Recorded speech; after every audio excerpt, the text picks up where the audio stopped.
Soundstripe.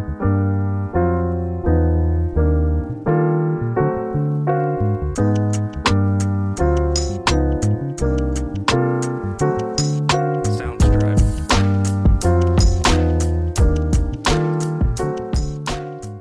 Hello, ladies and gentlemen. Welcome to the Criterion Collection. I'm your host, Simon. You may have seen me for the 5 of you that have followed from Base World Podcast and the burgeoning fans of Good, the Bad, and the Bruv. Our first episode is coming out this Saturday, by the way. Check it out. It's really good. I have been wanting to make my own content just in regards to anything. Wrestling, YouTube, movies, video games, anything that I've really wanted to do for a long time. But for a while, I've kind of struggled with how I want to write it, if I wanted to like make it hyper edited or stylized. And at this point, for this first video at least, I just kind of want to come up and see what happens. I want to go completely off the cuff. This is just going to be a channel for me to spit my fucking thoughts. And I know I do that a lot on the podcasts that you may or may not have followed me on, but I'm just going to come up and do it here anyway, because I talk a lot. If you haven't figured out by now, I really like to talk. And I just wanted to come up here because there's a big old story that happened last night on Monday Night Raw. As I'm recording this on Tuesday, January 2nd. I don't know if it'll go up later tonight or if it'll go up on the 3rd. I'm hoping to get it out relatively soon. Last night on the day one edition of Raw, we had a return of The Rock. He was on Raw. There were stories about a WWE champion appearing on Raw. And of course, they did the little troll with Jinder Mahal, the worst WWE champion of all time. Jinder Mahal comes out, and what ensued was really like this whole segment only happened to get to the punchline of the segment, which was the big tease. Jinder Mahal comes out, and he says, "Oh, you don't like me because of how I look, and you're all divided, even though you're united on social media." It's crazy how 6 years later, this guy's had time to actually become a main eventer, and his promos have just not gotten better. And then The Rock comes out, and I think we all kind of figured, because earlier in the day there was the picture of him and Nick Khan, and there's been all these stories lately about, oh, is The Rock going to wrestle Roman Reigns? Is he going to appear in Perth in Australia? And of course, after laying out Jinder, he gets on the mic, completely gassed out of his mind, he's breathing so hard, he's like, fucking, The Rock is gonna sit in a booth. The Rock is gonna sit in a bar, or is The Rock gonna eat some poo-tang pie? No. I wish he said poo-tang pie, honestly. It would have made me a lot less conflicted on this fucking guy showing up. He comes out and says, or maybe The Rock is going to sit at the head of the table. And unless you live under a rock, or you're really dense, I think everybody can agree that this is 100% a tease for a Roman Reigns match at some point. And this is what I wanted to come up here and talk about, because I understand that The Rock versus Roman Reigns is just like it's the last big dream match, really, in WWE, really. Like, and I know, I'm not saying that there's none left, like Punk and Rollins at this point, like, that is a dream match. Like, that is a match that is going to happen, though, and like Punk's been back for a little while, so it kind of makes sense. And given everything else that's happened around him, I have personal dream matches I'd like to see more. Like, I want Gunther versus Brock Lesnar at WrestleMania. I've made that no fucking secret. So I'm not saying there's no dream matches, but when you think about like proper marquee, like John Cena versus The Rock, or Hogan versus Rock, or God, The Rock's in a lot of these, you think about Roman Reigns and The Rock, because even if you didn't fucking include all their history in the bloodline, and the fact that they're related, heavy quotations, even though they're technically not fucking related. When you put all of that into account, like, of course it feels big there, but even if you didn't, like, it's The Rock. He is probably the most well-known wrestler of all time, I'd say, not just from being in wrestling, but just from everything else, the movies and the shows and his appearances on other major shows. He is he's probably the most all-time popular wrestler, even more than Hogan, more than Cena, more than Austin. And Roman Reigns is Roman Reigns. He's the guy that, across 2 different leaderships, they have been molding and making into the main eventer he is now. And I want to make one thing very clear. I think he deserves to be in that spot. I think Roman Reigns deserves to fucking be in that. He has been the Bloodline story has obviously had its ups and its downs. We've had our Sami Zayns and we've had our Jimmy Uso heel turns. We've had our fucking Roman versus Cody Rhodes, minus the ending, and then we've had Roman versus Finn Balor at Extreme Rules in 2021. I have been here for all of it, and Roman Reigns' initial run is what got me like to stick with WWE, even though in 2021 I was dangerously close to fucking just completely dropping off. And now the fact that the match is actually happening, well, more than likely, because, you know, there is like a 10% chance that Rock is trolling or that the deal just falls through magically and we don't end up getting it. Really, this is the last chance. If this match is not happening this year, then there's really no other time to do it. Because I know there were stories that it got really close to happening at last year's WrestleMania, but then it just kind of fell through, which led to Cody being the one to challenge Roman and then lose. Which in hindsight, if that's the case, then Cody losing really shouldn't have been all that fucking surprising. As dumb as it was, and how I still maintain that Cody Rhodes losing is like one of the biggest booking blunders they've made in like the last 10 years. I kind of get it now more than ever. But man, I cannot stress enough, and this is my main point of the video. I had to get up here and talk about it because I know fucking you're gonna hear a million voices on the internet, YouTube, Twitter, or X, Instagram, TikTok, wherever you get your primary wrestling media. I'm hardly the first person to talk about this and give my take on it, you know. But man, I cannot stress enough just how badly this match should not happen at WrestleMania, and it's just maybe that's just a me opinion. I know that there's been a fair amount of people pitching for this to happen at the Chamber, but I just want to come up and say, I think The Rock versus Roman Reigns, while it is the biggest match you can possibly do, I don't think it does anything at all for fucking WrestleMania. Like, I don't understand why there's this big uproar about like why The Rock versus Roman Reigns cannot happen at the Elimination Chamber, because the Elimination Chamber is a B pay-per-view, and that the Elimination Chamber has never felt that important, even though last year was arguably the most important that it had ever felt with Roman and Sami. Like, it's The Rock and Roman Reigns. It speaks for itself. I understand that in Australia, people are not going to want to get up at 6 a.m. to watch The Rock wrestle Roman Reigns, but they will do it. Don't kid yourself. Like, and I say this like as somebody who, like, I don't even think this match, if it happens, like, the atmosphere for The Rock and Roman Reigns will be incredible. I'm not going to deny that, but I don't even think this match will be very good, if I'm being 100% honest, because The Rock was gassed after doing a spine buster, a very sloppy-looking people's elbow, and talking for 10 minutes. So if we're really getting the Roman Reigns 25 to 30 minute special where he beats on his opponents and they do the epic comeback and all the run-ins, which is absolutely what they're going to do, I just don't foresee Dwayne hanging in there for that long, and because he hasn't wrestled in 11 years. He's in action movie shape. The guy's not in wrestling shape. So it doesn't matter whether or not it's at WrestleMania or Elimination Chamber in that regard, because I just don't see the match playing out well.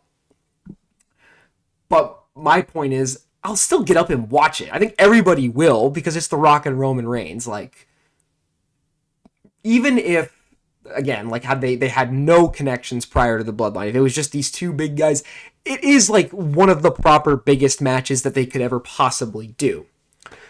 But I also think it just doesn't do much for WrestleMania, because WrestleMania is sold out. And I'm saying this as a person who has bought tickets. I'm going to WrestleMania in April. And I'm looking forward to it regardless of what happens. I know I sound like a big hypocrite fucking following all that up, but I'm going to be excited for WrestleMania no matter what happens.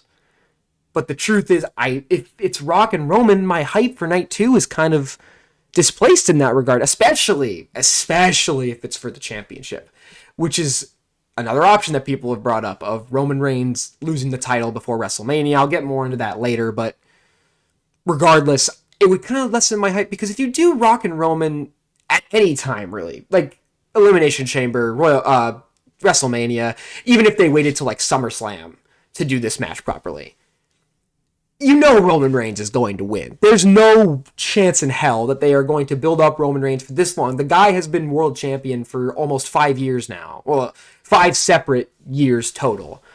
He is like their top heel. He has been unpinned in singles competition since 2019. They're not going to have The Rock come in, pin him, and then fuck off back to Hollywood. They're not going to do that. So even if the title wasn't on the line, or even if it wasn't at WrestleMania, this match is very predictable, which is another reason I think it would do a lot better for Elimination Chamber, because yes, even though it's predictable, you get a lot more eyes on Elimination Chamber, which more people usually, because around this time people focus casual fans or lapsed fans or whatever who only come back for WrestleMania season. They're only going to watch the Rumble and they're going to watch WrestleMania. They'll watch the build up too. They might skip Elimination Chamber. You put The Rock and Roman Reigns on Elimination Chamber, even if somebody doesn't have the network, there will be people who will pay full pay-per-view prices just to watch that match and DVR it, record it, whatever. You're going to get more buys. You're going to get more eyes on it. And it's going to sell out the Chamber. The Chamber right now, if I remember correctly, they have 40 to like 45,000 seats sold already. So why the hell would they not just do Roman Reigns versus The Rock there and sell out the entire stadium? Mania's already sold out. Mania's going to have all the eyes on it regardless. WWE is in a really interesting spot because they don't really need The Rock. They've done a really solid job. Like, they really could have blundered with Cody Rhodes post WrestleMania, and I still think to an extent they did. But man, he is still the most over babyface, arguably, in wrestling right now. Like, MJF is pretty over, Hangman Adam Page is pretty over. I know Sami Zayn's also on the WWE roster, but really, it's Cody Rhodes. He's the most over. Like, he's the closest thing to John Cena that WWE has ever had since John Cena himself. Roman Reigns, when he was a babyface, was not as close to what John Cena was. But they have Cody, they have Seth, they have Punk now, they have Drew turning heel, they have Sami Zayn, they have LA Knight, Randy Orton's back. They have plenty of top babyfaces and heels running right now that can really properly carry the show forward, and you could put them in marquee matches and you can give them a shot. So I don't understand why, after all of that, you'd give the fucking main event to The Rock. It feels really similar to what they did back in 2013 when they had The Rock and CM Punk's WWE Championship reign, only to drop it 2 months later for a match with Cena and take the main event as a part-timer. And that doesn't sit right with me. No matter how big the match is, no matter how, like, no matter what the atmosphere is, even if the atmosphere is like Rock Hogan WrestleMania X8 times 20, which I don't know if it necessarily would be, but let's just say build goes perfectly and they do it in the main event, like, it just doesn't sit right with me. I keep mentioning his name, but Cody Rhodes. Everybody knows my reaction to Cody Rhodes losing at WrestleMania. I went on record and said that had Cody Rhodes actually pinned Roman Reigns right there at WrestleMania 39, I would have called it if not the greatest WrestleMania of time, it would have actually been my favorite WrestleMania of all time. Because I thought Mania this last year was so excellent. Even despite that finish, I thought Mania 39 was genuinely a great WrestleMania. That, despite its problems, could have been salvaged by having that all-time incredible moment of Cody overcoming Roman. And I still think, despite the fact that Cody stayed over, I feel like they completely screwed the pooch on that. And if Cody Rhodes is not going to wrestle Roman Reigns at WrestleMania 40, after everything that they've built up to, and after this last year or so, then what the fuck was the point of the last year when you really think about it? If The Rock's just going to come in and bull rush the entire thing, Brahma bull rush, I'm very funny, then what the hell does Cody Rhodes do at WrestleMania? If not fucking wrestle Roman Reigns, what are you going to do? Are you going to carry the Shinsuke story? No. I guess you could turn Randy Orton heel properly because he did just come back with Cody Rhodes, and I suppose you could do that, but I don't want to see that this year. That feels more like a post-Mania thing. You should have Cody win the title, and then Orton can turn on Cody there. That is a hot feud to go into the summer. That's if I was booking it, because I'm such a fantasy booking mark, but still, I think it makes way more sense to run Orton and Cody post-WrestleMania than just rush it and do it now with no title on the line. There's not many other people left for Cody Rhodes to wrestle. Seth is going to face CM Punk, and side note, I've seen multiple people try and tell me, oh, they should just stick Cody Rhodes in the match with Punk and Rollins, which is, for my money, a terrible idea. The story there is not CM Punk versus Cody Rhodes versus Seth Rollins. The story is CM Punk versus Seth Rollins. Trying to jam Cody Rhodes into that story, first of all year this guy has been saying the World Heavyweight title is not my story. The World Heavyweight Championship is not my story. My story ends with the Undisputed Championship, which is just going to look absolutely ridiculous if he magically decides to go for the World Heavyweight Championship. And on top of that, yes, Cody has history with Seth Rollins. Cody had that, his first feud in WWE was when he turned into WWE was with Seth Rollins. There was that iconic Hell in a Cell match. You had, and of course, CM Punk, you can play off the fact that as soon as Punk showed up, I mean, they'll never mention AEW by name, ever. But you can allude to the fact that Cody Rhodes left just after CM Punk did. They've never really interacted properly, and maybe there's some tension there. I don't know. But that's not as interesting because you're taking away from the focus of the Punk Rollins story. These two guys who have been at each other's throats for the better part of like 4 or 5 years, even before Punk came back to AEW and before he showed up back in WWE inexplicably. So why the hell would you jam Cody Rhodes into the match? Especially because if Cody Rhodes is in that match, he's not going to win. It's going to be CM Punk or Seth Rollins because that's where the story is anyway. So you're just kind of burning Cody in that spot. And Cody, he wrestled Brock already. That feud's over. What are you going to do? Like, you going to put him with Gunther? Really? Like, do you want to... I guess I wouldn't mind. That match would be incredible. But why would you do that if not to have... Like, that's not the story. That's not the fucking story. That's my biggest claim as well, is you're leaving Cody Rhodes, this guy who has stayed over. He's moved so much merch for the company. He has been so, like, such a company man, gung-ho. He's been a highlight, even when Raw sucks. Cody Rhodes, whatever he's doing, is usually pretty entertaining because of how over he is, because of how many people love him. And the way he won so many people over, because I hated Cody Rhodes in AEW. I'll say it till the day I die. I despised Cody Rhodes' AEW run. When he came to WWE, I thought he would flop and that he would get booed out of the building, and he proved everybody wrong, including me. He's one of my favorite wrestlers right now because he's just such an earnest babyface. And to take that away from him just feels so fucking misguided, and it would be such a middle finger almost. Like, not to mention the fact, the idea of WrestleMania both nights ending with part-timers main eventing, because that's what CM Punk is now, folks. Maybe that'll change post-WrestleMania, but right now, CM Punk is a part-timer. That dude is not wrestling on every single Raw. He's not going to do it. He's not like doing it like Cody Rhodes is anyways. And then having The Rock come in for this match that everybody knows is going to result in Roman Reigns winning, that everybody knows is going to, like, it'll be good, but it's mainly there for the spectacle. And everybody knows that if Roman Reigns wrestles The Rock and he beats The Rock at WrestleMania, there is zero chance that Roman Reigns is losing that championship until the next year, which means we have to sit through another year of Roman Reigns defending the title 2 or 3 times and fucking off back to Pensacola. They barely survived Cody Rhodes losing the first time and keeping the bloodline interesting to any fucking point at that point, right? You had the Usos storyline, which was very, very entertaining for a certain period of time. Then they completely pissed it away with Jimmy Uso's heel turn, which makes absolutely no sense. And they're so off and on about this Roman Reigns, Solo Sikoa tension. I thought that was going to be the match at the Royal Rumble or the Elimination Chamber, honestly. That was going to be the big payoff to Solo Sikoa and Roman Reigns tension. But clearly they're still dragging that all the way out, maybe till SummerSlam. Or even next year's WrestleMania, for as far as I know, because they really like doing long-term shit with Roman Reigns. Does anybody really want to sit through this? Like, who else does Roman have, really?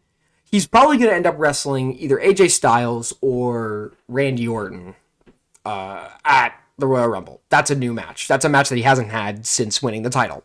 That's cool. Whoever he doesn't wrestle, let's assume if the match with The Rock does happen at WrestleMania, whoever he doesn't wrestle at the Rumble, he'll probably wrestle at the Chamber. So it'll probably be Roman versus Randy, I'll say, at the Rumble, and Roman versus AJ at the Chamber. Who the fuck else can Roman Reigns wrestle and have you stay invested in it with them being so over? It's not going to be CM Punk because Punk's going to be World Heavyweight Champion. There's no way CM Punk loses that match with Seth Rollins. And they're going to carry that story forward. Punk and Roman, that's another long-term thing they're building to because they got to cap off whatever they're doing with Paul Heyman. Like, I guess there's Bobby Lashley. I guess there's Gunther, but do you really want to do heel versus heel with like that? I don't think, and I don't really want Gunther to lose to Roman Reigns. That feels like kind of a waste of his first loss. I feel like Gunther's big loss should be against somebody that kind of needs it more. There's no one else. Which means that if Roman wins again, you're in for another... That's what you're getting. You're getting another year of him showing up on SmackDown once a month. He'll wrestle 2 or 3 more pay-per-view matches, and then we'll be having the same talk next year around the Royal Rumble time. Is Cody Rhodes going to win it? Is this going to be the year they do it? Do we really have to do this 3 times? Really? I don't think so. There is obviously the possibility of Roman Reigns losing the championship to somebody on the road to WrestleMania, and then Rock Roman happens at WrestleMania, which is non-title. I wouldn't complain about that necessarily.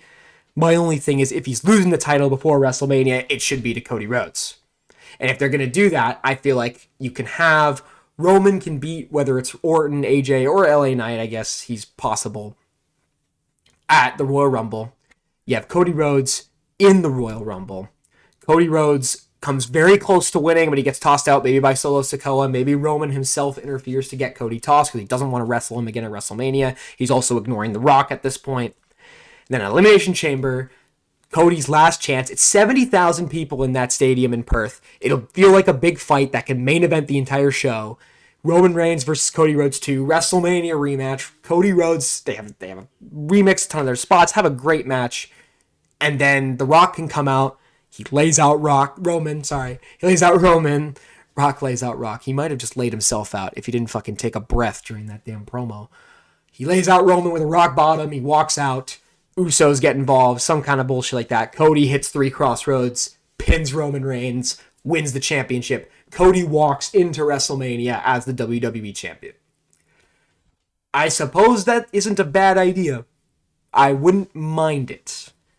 But really, when you think about it, at this point, you've made it this long with Roman Reigns, you should end it at a WrestleMania.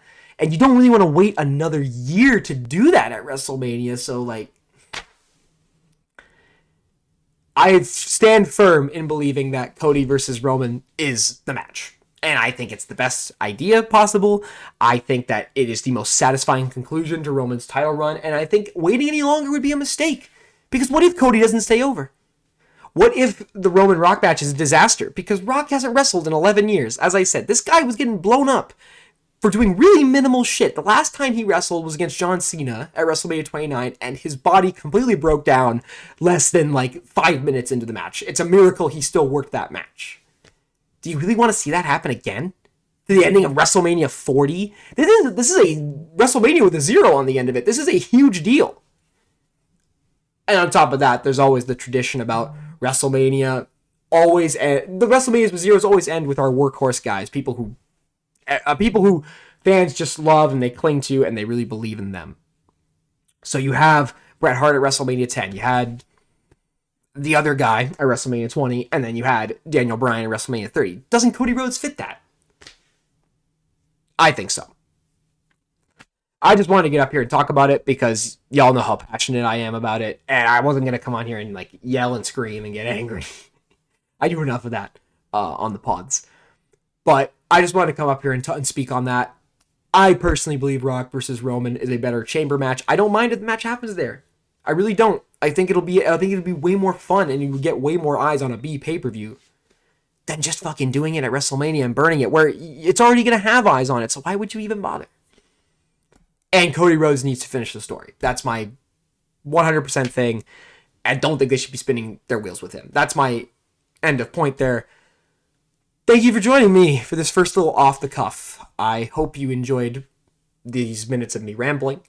It was probably a little incoherent at moments. I apologize. I just wanted to get up here and talk and stream of consciousness. Let all my thoughts be free. Go ahead and watch the first episode of The Good, Bad, and the Bruv on Saturday. It's going to be premiering on January 6th. Me and the boys have worked very hard on it. We've got another episode in the can right now. So we've got 2 lined up. The next one will be on the 20th. So you've got that to look forward to over the month of January. And stay tuned here. I'm going to try and post some good stuff coming up. And I hope you guys enjoy this little off the cuff. I'm going to try and do these every once in a while. This isn't going to be the core thing, but this is a big topic. It's something I really wanted to discuss. And I hope you got some perspective from my video. Have a lovely day, evening, night, afternoon, whenever the hell you're watching this, wherever the hell you are. I hope you're loving life and feeling great.